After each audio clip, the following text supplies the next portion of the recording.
All right, everybody. We are being live streamed on Moms Across America, and we'll be showing also on the new MDs.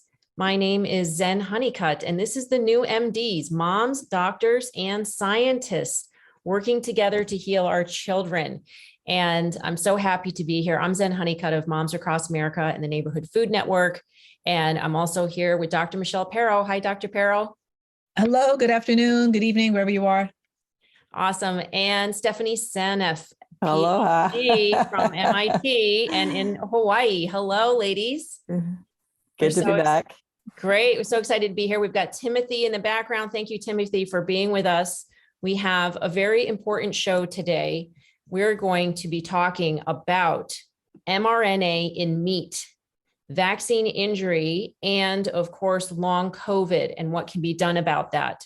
So we have a packed show. We're going to get right to it.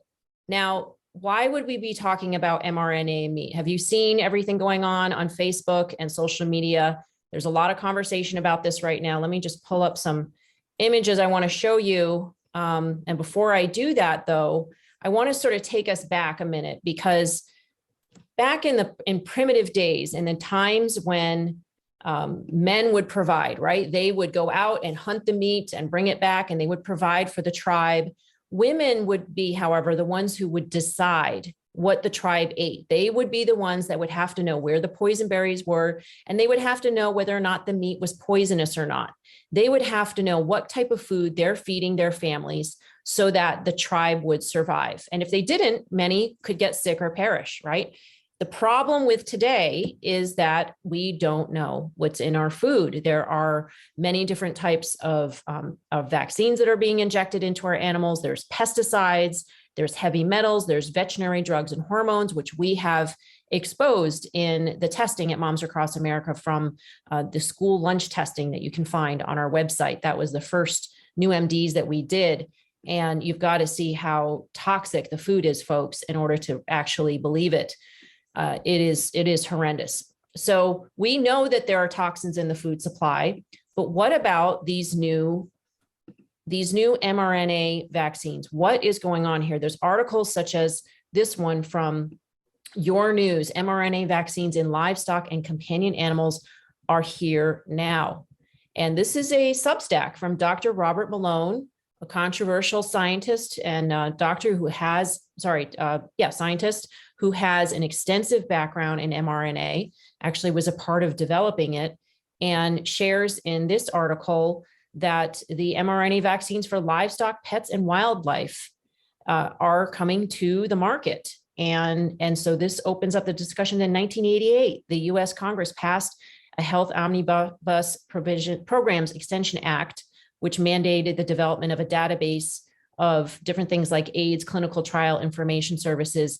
However, what Dr. Malone points out, there isn't such a database for trials that are made public regarding mRNA vaccines in animals. So you can see that here. With animals, there is no such database in the animal health or veterinary marketplace. So he's very concerned about this. He says, by federal law, the public should have access to the results of this type of federally funded research. I would agree.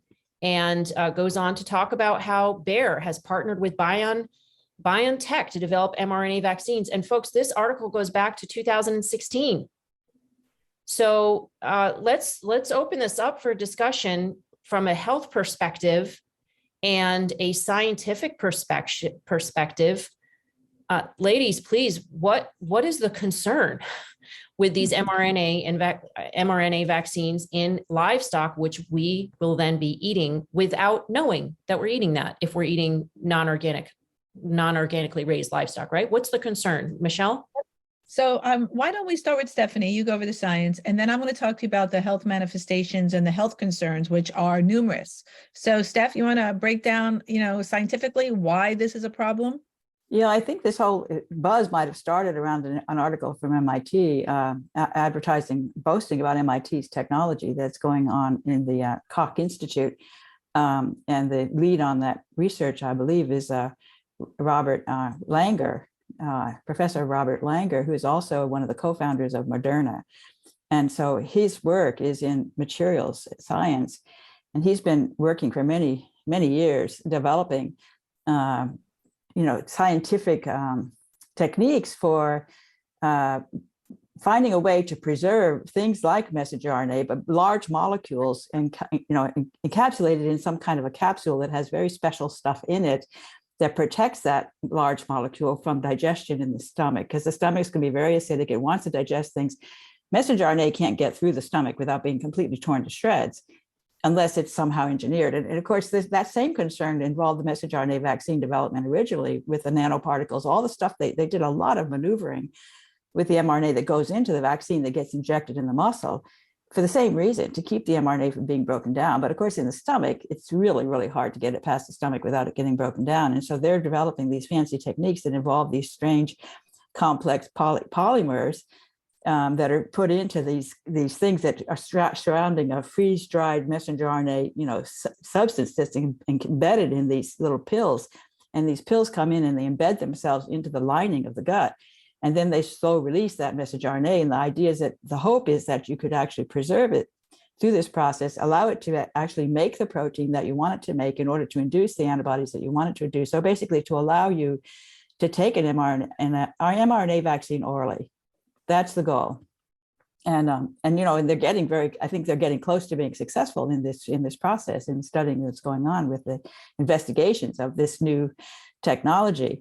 Of course, many people believe that people would be much more accepting of taking a pill than getting an injection. And I certainly am one of those people who am, put off by injection directly past all the barriers. And so they're promoting this as a potential new way to deliver mRNA vaccines without a shot. And then they will probably try it first on animals because there's less regulation going on there. You can do a lot more experiments with animals and not get in trouble. So I think it's going to start first in the animals. And I think it's very disturbing to me that even organic food it doesn't say anything about vaccines. Vaccines, you can vaccinate those animals all you want, no problem. And they can still be called organic. You can sell organic food from that. And I want to point out too, I want to mention ractopamine because that's an interesting example as well. That's something that they've been feeding to cows and pigs for quite some time now in the United States, and it makes them very muscular. It actually disrupts hormone activities to make them very muscular. And the U.S. approves it, no problem. Many countries don't. In fact, Europe, Taiwan, and China are all they don't allow it, and they won't import foods from America that have ractopamine in it. And this has caused some interesting things to happen with respect to, show pigs, for example. Stephanie, wait a second. What is that called again? Can you say what it is? Ractopamine. And is that mRNA? No, it's a completely different thing, but it's something that animals have been given. And it's just another example. I mean, we basically don't know our food keeps changing with all this technology in ways that we don't understand. And the industry that's developing these things is not sufficiently concerned about consequences. They're kind of like, well, what could go wrong? I mean, it's just like an innocence, innocence in ignorance. And they like that because they don't want to be held accountable. We don't know what it could do. But the ractopamine would actually be present in the meat. And when you eat it, you're going to get ractopamine too. And it's going to affect your hormone imbalance. We don't know what it's going to do, but these countries don't like it. They won't use it. And they won't allow imports of American meat that has it in it. So they don't think it's good. I mean, the US thinks it's fine. Yeah. I mean, we're very cavalier about these. We're sort of on the cutting edge, I think, of all this technology. And in a way, we're proud of it, that, we are a technological country. We can do this great new stuff that's going to solve huge problems. We have an attitude of what could go wrong. Let's just assume nothing could go wrong. Yeah. And the problem is that there are a lot of things that could go wrong. And Moms Across America has an article out today about gene therapy in our food supply. The fight begins in the show me state, which is Missouri. And I want to hear from, and the ractopamine, I think we got to address that topic on another show. But today we're focusing on the mRNA vaccine that is being proposed. And the Missouri Bill 1169 was introduced recently by elected Representative Holly Jones Renz, which describes it's simple. It's a transparent disclosure. And the bill has 3 simple elements that ensure Missourians retain the ability of their own health choice, and it requires the labeling and disclosure of products that contain gene therapy components, the disclosure of the product's potential in spreading the gene therapy through shedding, sexual contact, or other means, informed consent, which means that with any pharmaceutical product, the consumer would have information on all potential adverse side effects of the product. So that would mean that the meat from these products would have to be labeled. I would prefer it not be in there in the first place, but it seems that people always seem to resort to, well, let's let it happen. It's a free market, but let's at least label it. Michelle, Dr. Pero, you've been a pediatrician for 40 something years now. What are the risks that you see, even if it is labeled and the meat is on the market with mRNA vaccine components in it? What do you see might be a problem as far as health concerns go? Yeah, this is a big topic to digest in a small amount. So since the introduction of GMOs in our food supply in 1996 till now, we've seen a massive rise in chronic disease. And there are very few studies just on GMOs in general in our food, because remember, we eat GMOs with their associated pesticides. But in the few studies with just GMOs, without the associated pesticides, we've seen harm. And one of the harms is, I'm going to focus on just one of the little harms, and that's the increase of certain substances that are carcinogenic, cause cancer. And that's the production of these, they're called polyamines, putrescine, cadaverine, and they are carcinogenic. Also, GMOs reduce glutathione. You've heard on this show already several times of talking about glutathione, and we're going to shelve that for a minute because that's really important about glutathione, which is the master antioxidant in our bodies. So let's hold that for a second. So now we have this, we know GMOs are carcinogenic based on original data, and now we're eating it 25 years later. And as Dr. Seneff has shown, Nancy Swanson, many others have shown upticks in every single chronic disease, which the trend is continuing to spiraling up. Now, remember, these mRNA vaccines are genetic engineered products encased in this nano-inflammatory cross the blood-brain barrier technology designed to look like your cell membranes, so they get in your cells. Through processes through transduction and other processes, these mRNA can talk to your DNA and then take over that DNA through an enzyme called reverse transcriptase and then make new proteins. This is called genotoxicity. There is a potential here of creating more cancer. Let's be clear, by the end of, 1 in 2 men, 1 in 3 women will have cancer in their lifetime. If that doesn't shake your boots off, I don't know what will. So we are been eating this stuff forever. Now, thanks to our good friend, Dr. McCullough, he reported that we've been eating this genetically engineered mRNA technology in pork for about at least 5 years. And it's in one of the Dr. McCullough articles. It's in the at a glance section. I can share it if you like or not.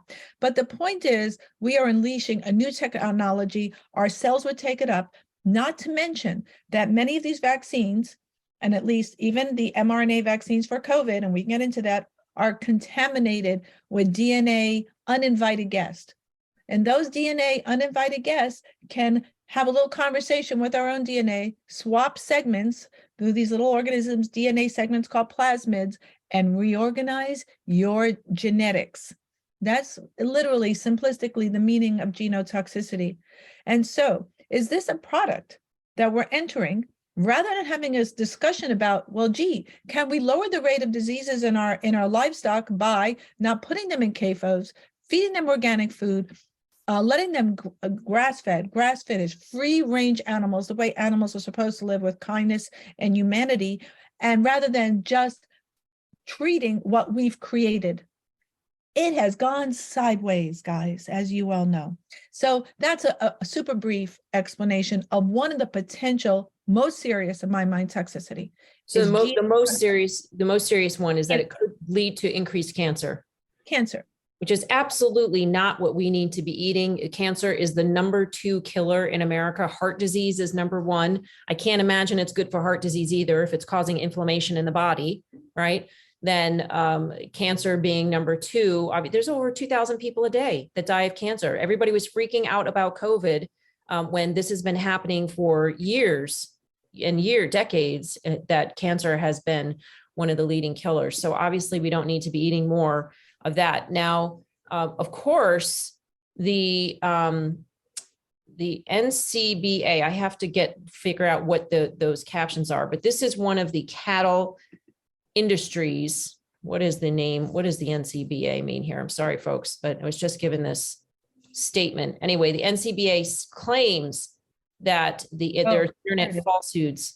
National Cattlemen's Beef Associations. That's what I thought. Okay. National Cattlemen's Beef Association releases a statement in regard to false information circulating on social media about the use of mRNA cattle vaccines in cattle. There are no current mRNA vaccines licensed for use in beef cattle in the United States. Cattle farmers and ranchers do vaccinate cattle to treat and prevent many diseases, but presently none of those vaccines include mRNA technology. However, as we stated on the article in Moms Across America, there are bills out and there are people saying right here that the lobbyists for cattlemen and pork associations in several states have confirmed that they will be using mRNA vaccines in pigs and cows this month. So maybe currently when that article was put out, right, there were no mRNA vaccines in, but it is predicted to be done within about a month. And there are calls to action on our website asking people to contact, and I will share some of these pages here about this. Well, actually, let me share first. There's evidence already at the USDA. Right here, Iowa State University has submitted a novel mRNA vaccine technology for prevention of bovine respiratory, how do you say that? Syncytial virus, thank you. And this is a project end date is September 2026. So this is in work. It started in October of 2021, and this is an mRNA vaccine.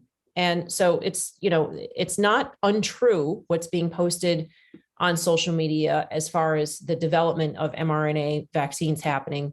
We also have another study here.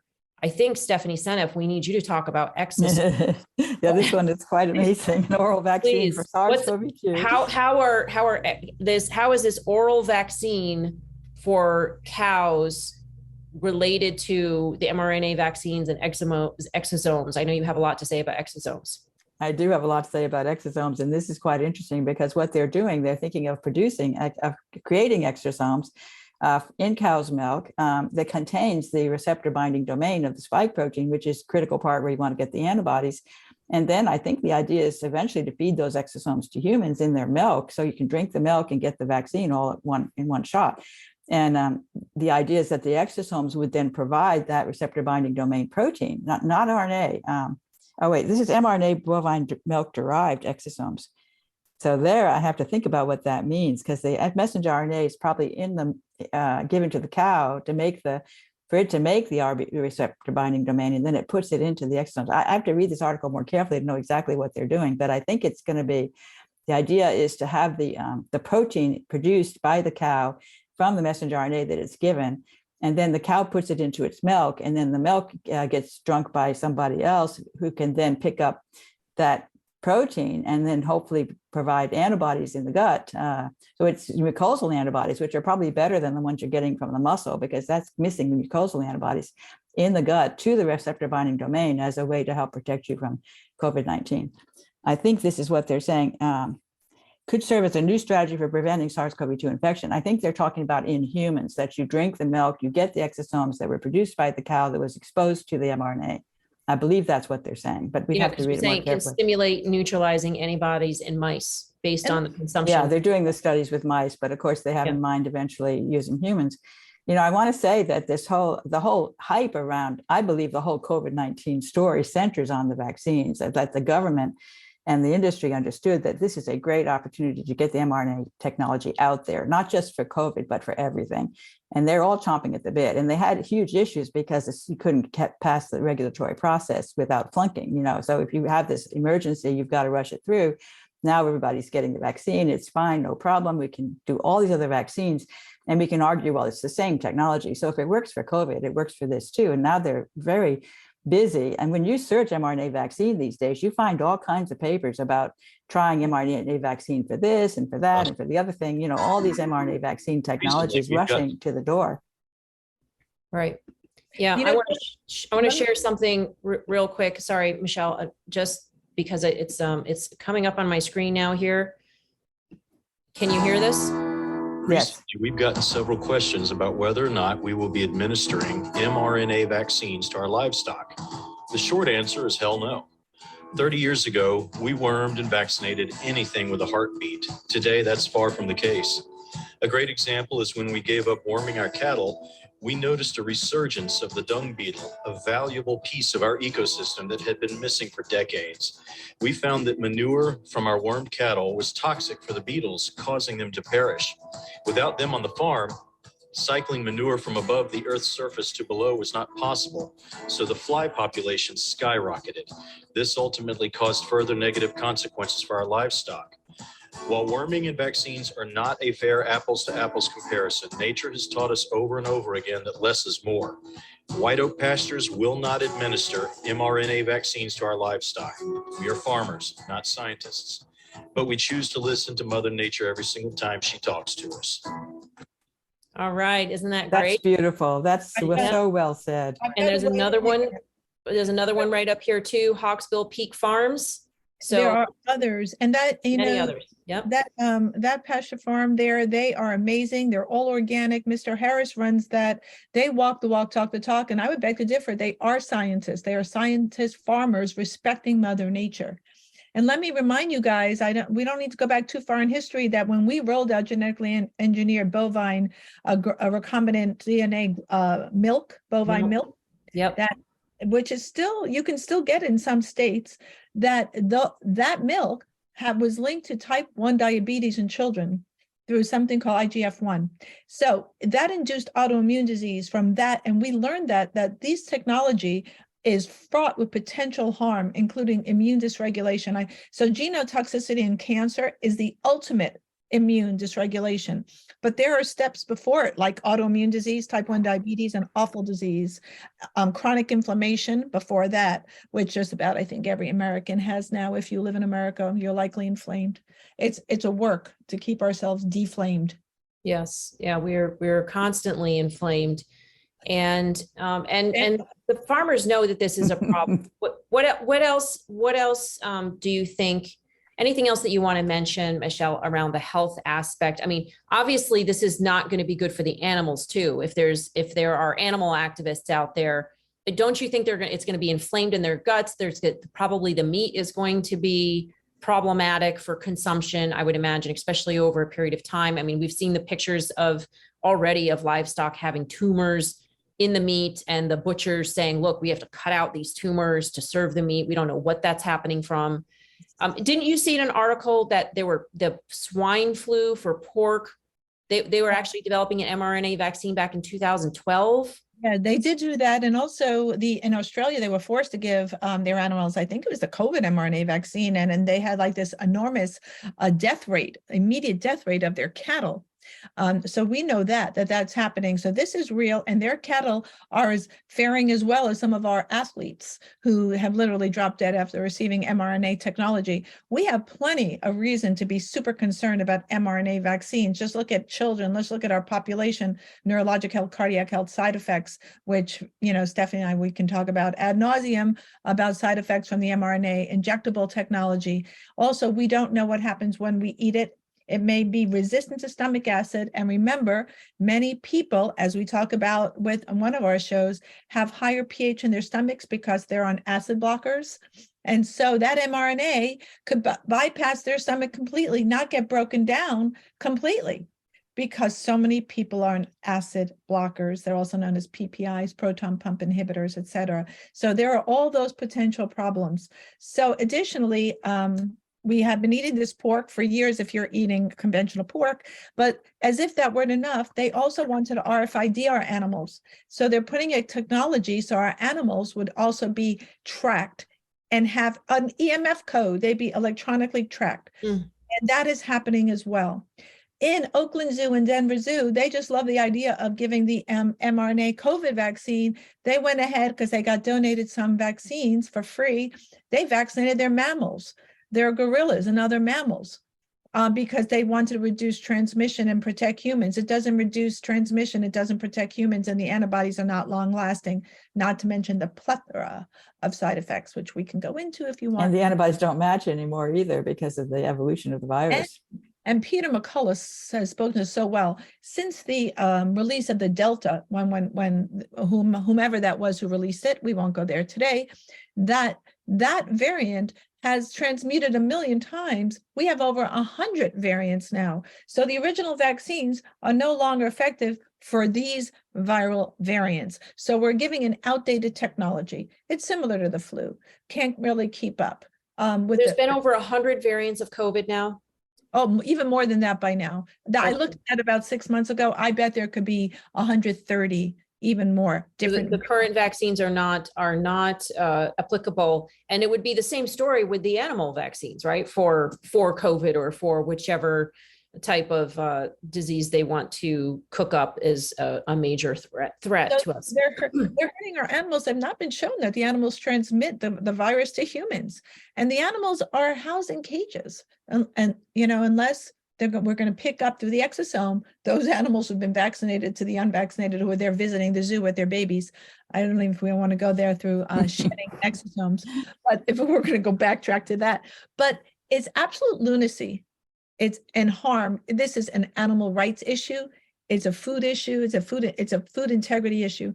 We have poisoned our food supply and to the point of no return. And I want to show that our CALF USA is fighting for the prevention of, for the safety of the livestock. And so if you want to check out their website, they do need our help with a couple of other issues as well, country of origin labeling, and requires the largest packers to buy at least 50% of their cattle needs from the cash market. These are things that affect the ranchers very, very much. They cannot stay in business. And these are ranchers that are primarily doing like white oak pasture ranchers and the other ones that I just mentioned. They do need the public support. And then also on our Moms Across America article, we bring up this organization, Global Animal Partnership. They have the animal welfare certified label, and they want us to communicate with them and with the other different organizations right now, because as we said, within about a month, the mRNA vaccines are supposed to be being administered to pigs and cows. And so if you visit Global Animal Partnership, they have different types of call to actions. And also on our website, we have the calls to action down on the bottom here, linking back to them and talking about find your representative. Currently, our CALF USA is making a call to action. Go to their website, read here the PDF, and then email them as well. So we have all that laid out in our article on our website, but we want to make sure that people know that there are organizations that are addressing this and they need the public support. We know you've got a lot going on. We know you've got COVID going on. You've got your job, you've got your kids, you've got health issues. But if you don't want to see more mRNA vaccines in our meat, if you want to support the food supply, it just takes a few minutes to get informed about this and to support what they do. Again, these are some of the things that they support for cattle, right? No crowding, enriched environment, pasture centered, animal centered, entire life on the same farm, that type of thing. So really good organizations that I want to let everybody know about.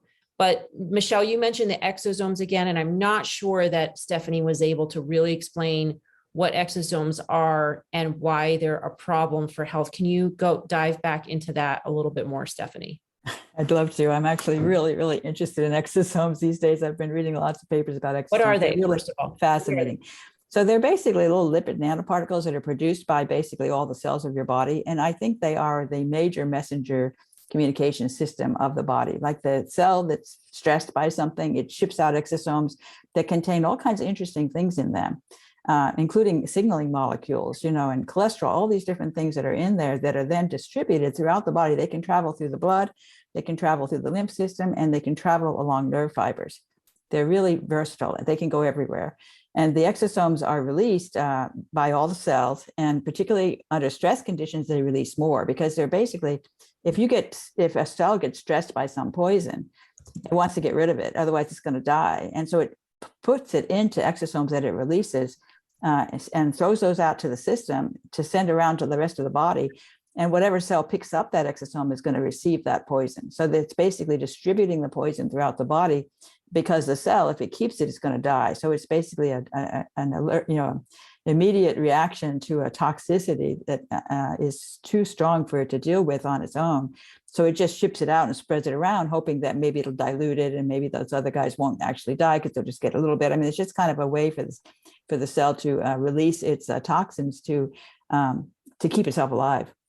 But they're also sending out these exosomes for many other reasons. They're actually nutritionally useful to the recipient cell in many cases. For example, and this is something I've been reading about lately, really fascinating, the axons. So nerves, I don't know how much you know about the nervous system, but it's quite fascinating to me that you have these nerves in your backbone.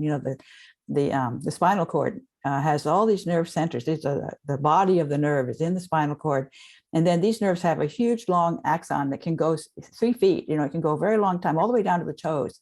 A nerve cell sitting in the backbone sends an axon all the way down to the toes, as to signal to the toes to move. So these are motor neurons in the backbone that give you, the muscles, that allow the muscles to move.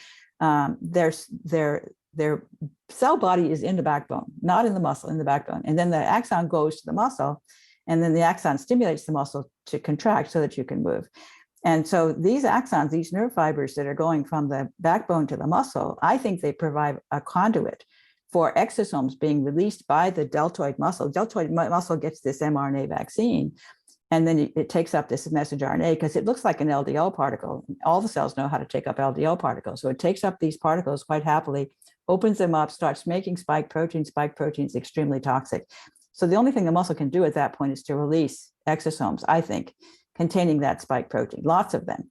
And those exosomes can get into the blood, they can get into the lymph system, and they can travel along those nerve fibers. This is the part that I'm really concerned about.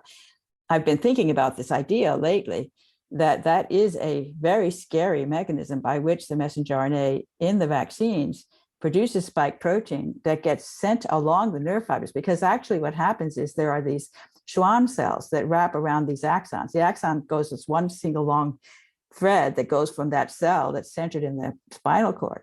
And that axon is wrapped by all these other cells that are called Schwann cells. Those are like helper cells that keep the axon healthy. And those Schwann cells actually release exosomes, this is known, that are taken up by the axon, and they provide nutrients. They actually provide healing when the nerve is injured. The Schwann cells release more exosomes that are providing nutritional value and even signaling help for the axon to be able to recover. So very, very important mechanism by which the Schwann cells help the axon. But what happens if the Schwann cell is sitting in the muscle at the interface where the muscle's getting the signal to contract?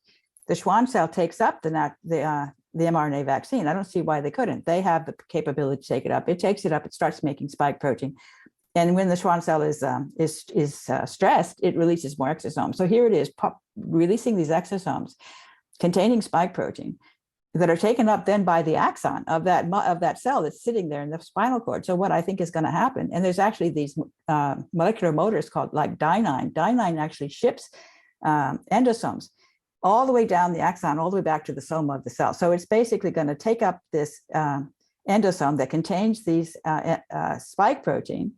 It seems to me theoretically, no one's talked about this, but it makes sense to me. It takes up the spike protein in the endosome, ships it, actually actively transports it all the way to the spinal cord. And now you've got spike protein being delivered to the spinal cord neuron, to its body. It's going to then in turn release exosomes into the synapse. It's going to connect up with another neuron that's going to send it up to the brainstem. So I think you're going to get a very nice path, especially for someone who's physically fit, probably has stronger connections with those axons. Carry that spike protein up the axon, deliver it to the cell body of this neuron that's sitting in the spinal cord. That one then sends it again in a new exosomes that it produces, ships it up the spinal cord to the brainstem nuclei. And now you're going to go to all the nerves in the brain to cause all these different symptoms that you see in association with the SARS-CoV-2 vaccine. So we wrote a paper. Like what? Well, like what type of symptoms? Yeah, all kinds of symptoms that have to do with the inflammation of nerves in the head. So for example, Bell's palsy. A lot of people have talked about Bell's palsy being a reaction to the vaccine. And when you look at the data on Bell's palsy, it can happen right away. within the first day, second day, up to 10 days, I think half the Bell's palsy cases are occurring very early after the vaccine. So what you just described is the function of how that is happening, Exactly. why you think that is happening. Yes, there's all these nerves that are getting excited by and for example, you can get migraine headache if you have the trigeminal nerve. If trigeminal nerve gets it basically poison. I mean, it becomes excitatory. It causes the immune cells there to release cytokines that cause inflammation. So you're getting inflammation basically on all these nerves, and inflammation of those nerves causes these symptoms that we're seeing in association with the mRNA vaccines. You see many, many more cases of these conditions with compared to the mRNA vaccines with them compared to all the other vaccines put together. It's orders of magnitude more. We reported on it in a paper that I published together with Peter McCullough and other people, where I didn't talk about this idea of the exosomes traveling along the axon from the muscle, because I was thinking in terms of the spleen at that time, which is also a source. The spleen is the organ that has the highest concentration of the, when you trace the messenger RNA, it shows up in the highest concentration among the organs in the spleen. But of course, most of it stays with the muscle. And so, and with the lymph nodes near the muscle, that's where most of it hangs out. So already with the spleen, you've got a great reduction. I argued in that paper that the spleen was releasing exosomes that were traveling up the vagus nerve. And that's another way to do it. That can also happen. But I now suspect that the direct path from the muscle to the spinal cord, to the brain, may be the more important path, particularly because we're seeing worse injury with people who are extremely athletic. And there may be another reason to this. And so from your questions as the mother to the scientific breakdown, so how this manifests in the clinic is these bizarre new presentation of untoward, unknown, unseen neurologic, let's talk about the neurologic for now, but there are many types of injuries, some previously described, some brand new. We have video upon video upon video of and information from a neurologist like our dear friend Dr. Gazda showing us bizarre muscle tremors after the release of the mRNA vaccine. My first case of a kid with complete muscle breakdown, something called rhabdomyolysis, rare in children, saw it. All these bizarre atypicals of ALS and MS and all these other neurologic autoimmune diseases, and a host of just bizarro things, because we've unleashed a new technology, a foreign protein that we were not supposed to make. Our immune systems are going absolutely bonkers upon seeing it, activating, calling in all the forces, which then could auto attack. So this is a stem from this technology. It could be exosomes. It also could be increased ACE2 receptors. Yes, the ACE2 receptors are allowing the spike protein to be taken up, but also the exosome displays the spike protein on its surface. And then you have furin coming in and cleaving off the S1 piece. The S1 piece is liberated, and now it can go and hook up to these ACE2 receptors and suppress them. And there's lots of ACE2 receptors in the brain, in the neurons. So there's a huge problem right there. And in athletes, lots of ACE2 receptors. That's right. They have more. And I think that's where they're getting hit harder by the heart. And of course, they can also travel up from the backbone to the heart, because the heart is also being supplied by various neurons in the backbone that are getting exposed to spike protein, ship it over to the heart and cause all these heart problems. But the most frustrating thing is that traditional mainstream medicine, Western medicine, whatever you want to call it, is not only not trained in how to have these conversations like we're having, they're either denying it, ignoring it, refusing to face it. So here we have 72% of the American population vaccinated with many suffering from one of these complications, going to a system that is either untrained, unwilling, or in denial about these effects, and certainly not versed in this conversation that we are indeed having today.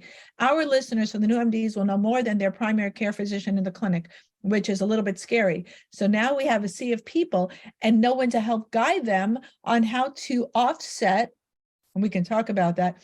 How do we offset this damage from mRNA technology? We've been injected it. Now they want to have our animals injecting it and make us eat it, so that we will all be manifesting the sequelae of mRNA caca.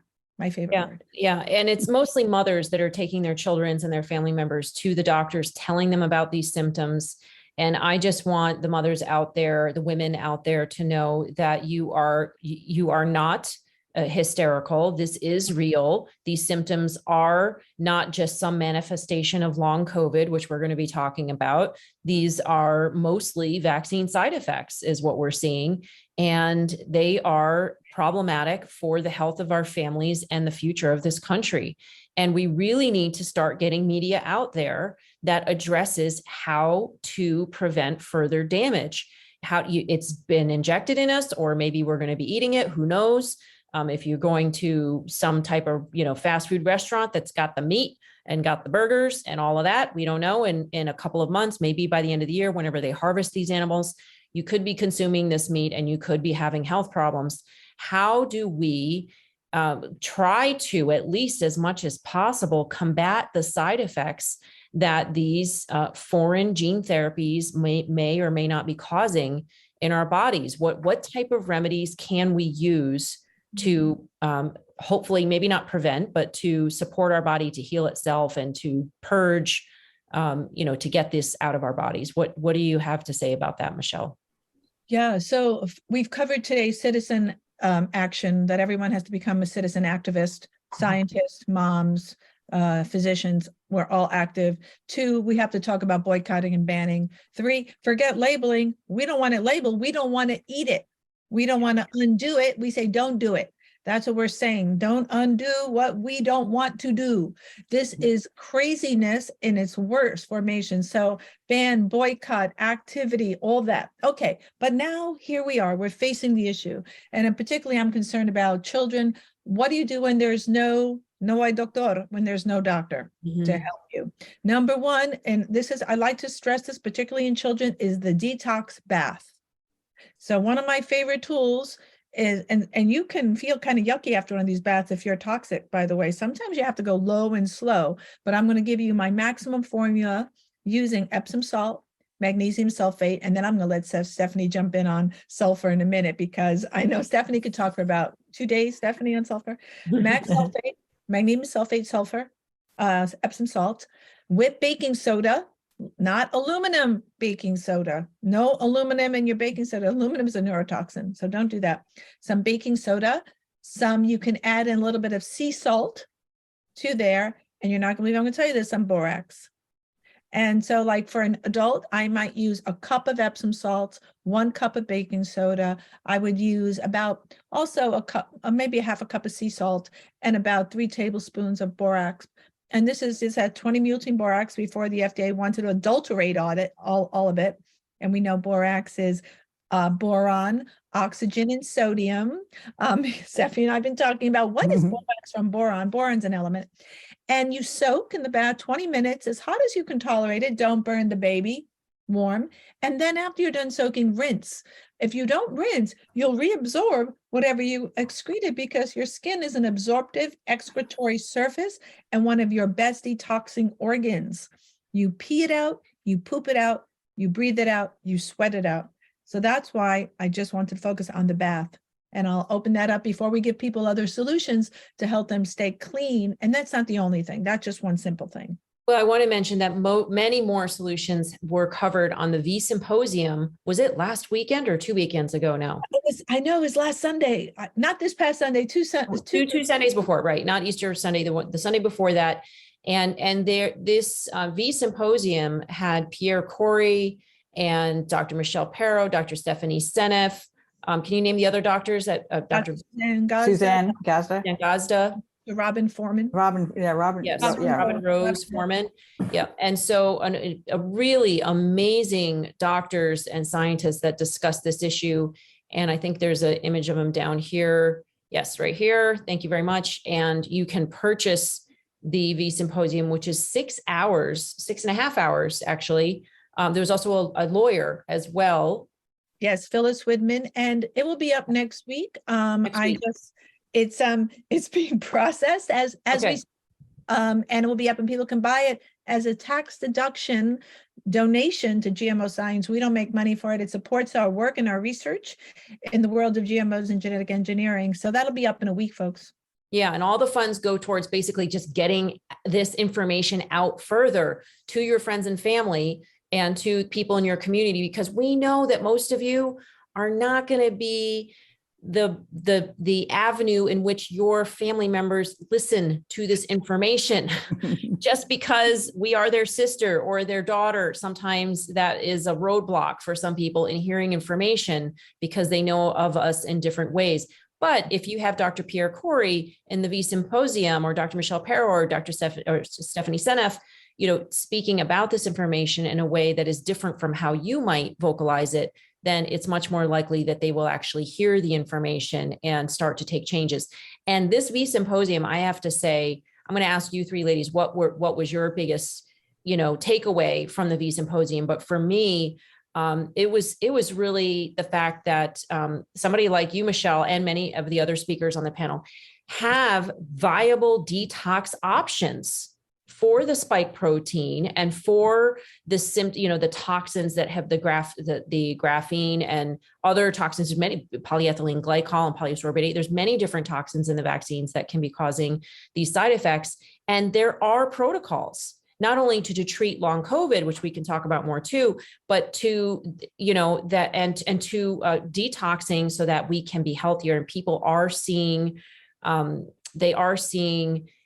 benefits. And I have to just do a little plug on Moms Across America. We just launched yesterday our affiliate program with Cardio Miracle, which Pierre Corey did mention on the V Symposium. Somebody else brought it up. I didn't even bring it up.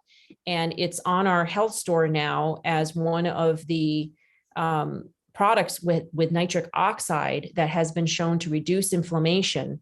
And one of the reasons why you want nitric oxide, which Pierre Corey talks about in the V Symposium, is because the spike protein has been shown to damage the endothelial cells in the ventricles, the heart ventricles, right? The lining of the walls of the ventricles. And when those endothelial cells are damaged, they can't make nitric oxide. And nitric oxide is what prevents the inflammation of the heart, otherwise known as myocarditis and other issues in the heart. Now, this doesn't treat this. This is just something that supports the body in having higher levels of nitric oxide in the body and vitamin D, and has been shown to have, according to Dr. Pierre Corey, significant results in his patients with these heart conditions, and also with kidney disease, periodontal disease, and PTSD. So I just want to put that out there. Moms Across America is now promoting that because it works. And also it does support our work at Moms Across America. And we appreciate that. So what were the takeaways? For me, it was the plethora of options. There are remedies, there are detoxes, there are things that we can do. And that is very exciting to me and should be on mainstream media news everywhere, not just in this one V Symposium. So I want that to get out. I want people to buy it. I want people to share it. I want people to send it to their doctors. Get this information out there. And Dr. Stephanie Seneff, what was your main takeaway from the V Symposium?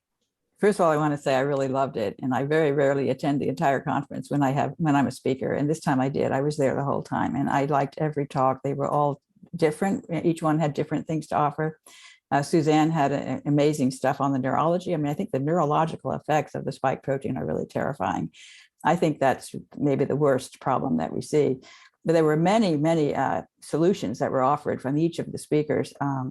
And in particular, one thing I was very interested in was medicinals. Medicinals is actually a product that I know a lot about because I'm good friends with a guy named Joachim Gerlach, who's the genius really behind the design of this product. And it has all kinds of different herbs in it. It's based on Ayurvedic medicine from India. And it's actually been tested, very thoroughly tested in India, and is now available for purchase on the web. And I've seen good results for someone whom I personally know took medicinals for long COVID and lost the problem with the taste. He had a serious problem with the sense of taste, and it went away, and his sleep disorder also improved. So he was very happy with the results of medicinals. And Robin Rose talked a lot about medicinals in her presentation. The other thing is just all these nutritional supplements, and so much centered on supplements that have sulfur in them. This is a theme that I noticed, of course. It's the cysteine, N-acetylcysteine, NAC. That was a big one that a lot of multiple people were suggesting that as a way to help heal.